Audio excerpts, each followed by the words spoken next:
Hello दोस्तों, उम्मीद है सब खैरियत से होंगे। आज की जो हमारी डिस्कशन है वो एयर सर्किट ब्रेकर पे है। आज हम डिस्कस करेंगे कि एसीबी को हम एयर सर्किट ब्रेकर क्यों कहते हैं और हम इस ब्रेकर को कैसे ऑपरेट करते हैं, इसका ऑपरेशन क्या है और इस ब्रेकर के अंदर कंपोनेंट्स क्या क्या है और इनका फंक्शन क्या है, इसका प्रोटेक्टिव फंक्शन क्या है, कौन कौन से फॉल्ट के अगेंस्ट हमें ये ब्रेकर प्रोटेक्शन देता है, ये ब्रेकर इसकी रेटिंग क्या है, वोल्टेज के एतबार से, करंट के एतबार से इसकी रेटिंग क्या है और इस ब्रेकर के आर चैम्बर का फंक्शन क्या है। दोस्तों, ये हमारे प्लांट की स्काडा की स्क्रीन है। यहाँ पे इसको शो करवाने का पर्पज़ ये है कि हम अपने ब्रेकर को कैसे ऑपरेट करवाते हैं। हमारे पास दो प्रोसीजर हैं, एक मैनुअल प्रोसीजर, दूसरा स्काडा से रिमोट लोकेशन से बैठ के। यह हमारे पास ये तीन ब्रेकर हैं जो हमारी एक्सर्ली की बस बार के साथ कनेक्ट हैं। ये दो ब्रेकर हमारे पास बैकअप के लिए हैं किसी भी इमरजेंसी की सूरत में, और ये हमारा ऑपरेशन में है। यहाँ से हम लोग इस ब्रेकर को पल्स देते हैं, मे को ब्रेक करवाते हैं। ये हमारे पास पहला प्रोसीजर है जो रिमोट लोकेशन से बैठ के हम ब्रेकर को कैसे ऑपरेट करवाते हैं। दूसरा प्रोसीजर, जहाँ पे हमारा ब्रेकर इंस्टॉल है, लेट्स सपोज हमारे स्विच गियर में जहाँ पे इसकी लोकेशन है वहाँ पे जाके इस ब्रेकर को मैनुअली ऑन और ऑफ करना। ये हमारे पास बटन है जो उस ब्रेकर को मैनुअली हमारे पास मे को ब्रेक करने का काम करते हैं। दोस्तों, हमने डिस्कस कर लिया कि हम अपने ब्रेकर को कैसे ऑपरेट करते हैं, ऑन ऑफ करवाते हैं मैनुअली भी और रिमोटली भी।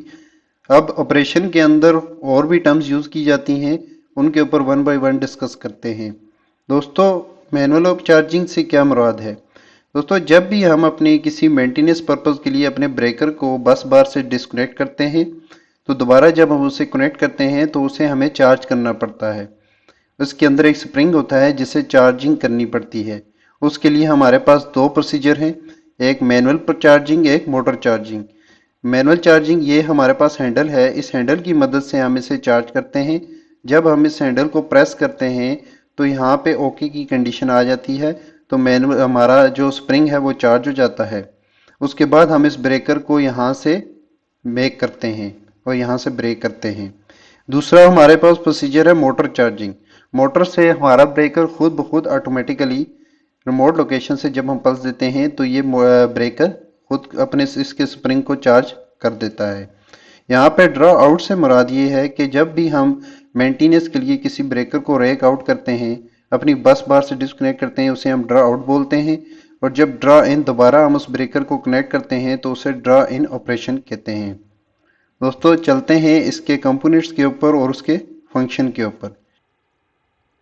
दोस्तों, हमने डिस्कस कर लिया कि हम अपने ब्रेकर को कैसे ऑपरेट करवाते हैं और उसको स्प्रिंग को कैसे चार्ज डिस्चार्ज करते हैं और उसे कैसे हम अपनी बस बार से डिस्कनेक्ट और कनेक्ट करते हैं। अब हम डिस्कस करेंगे इसके कंपोनेंट्स के ऊपर वन बाय वन कि इसके अंदर जितने भी कंपोनेंट्स हैं, अगर आप एज अ मेंटेनेंस इंजीनियर हैं तो आपके इसके अंदर के कंपोनेंट्स के वर्किंग प्रिंसिपल पता होना चाहिए, उनका फंक्शन पता होना चाहिए और वो काम कैसे करते हैं। अगर वो फॉल्टी हो गए तो उनकी रिप्लेसमेंट कैसे है।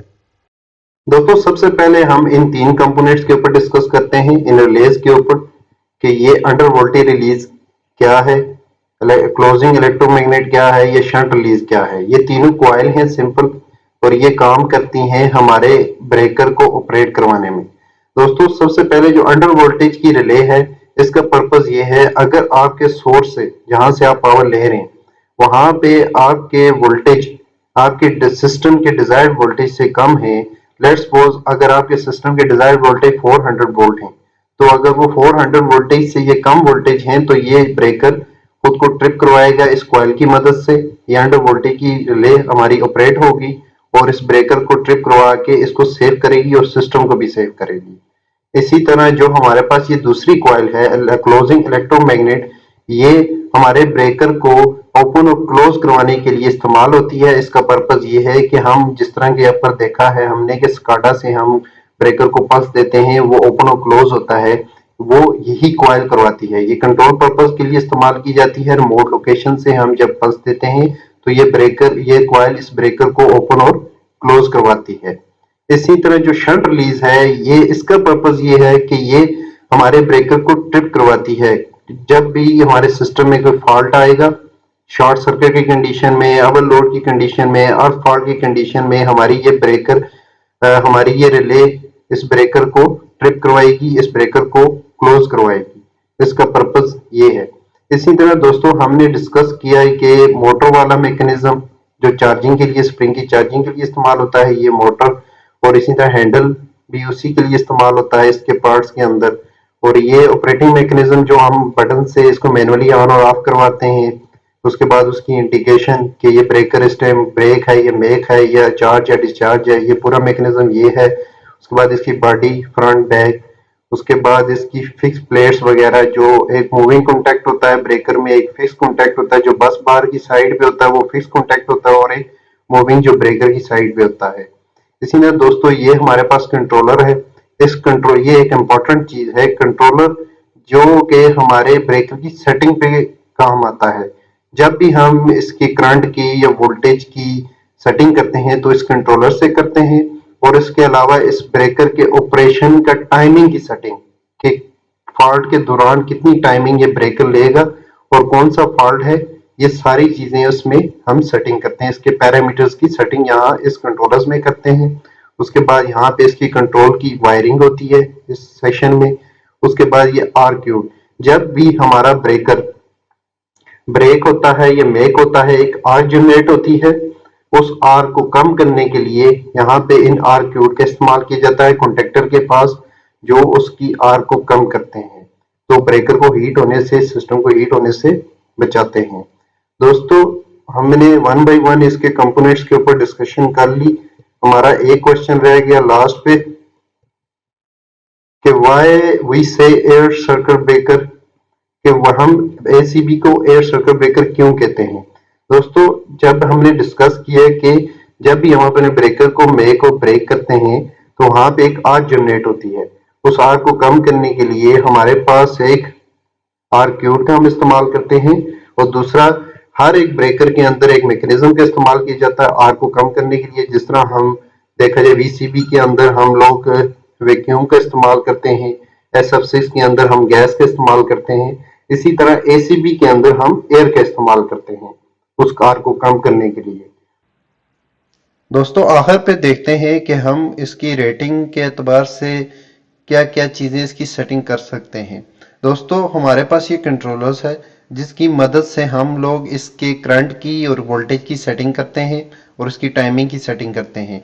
दोस्तों जैसा कि हम दूसरे ब्रेकर्स में भी देखते थे कि ओवरलोड कंडीशन के अंदर, शॉर्ट सर्किट कंडीशन के अंदर उसकी सेटिंग करते थे एमसीसीबी के केस में, इसी तरह हमारा एसीबी के केस में भी हम इसके पैरामीटर्स की सेटिंग करते हैं। दोस्तों ये नॉर्मली हमारे पास रेटिंग में जो आता है 800 एम्पेयर से लेके 6300 एम्पेयर तक होता है।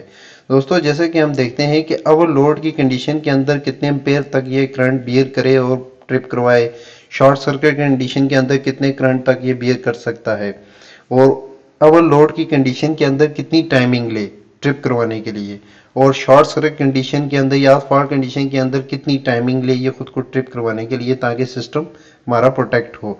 ये तमाम पैरामीटर्स को हम देखते हैं और इसी कंट्रोलर्स में हम इसकी सेटिंग करते हैं।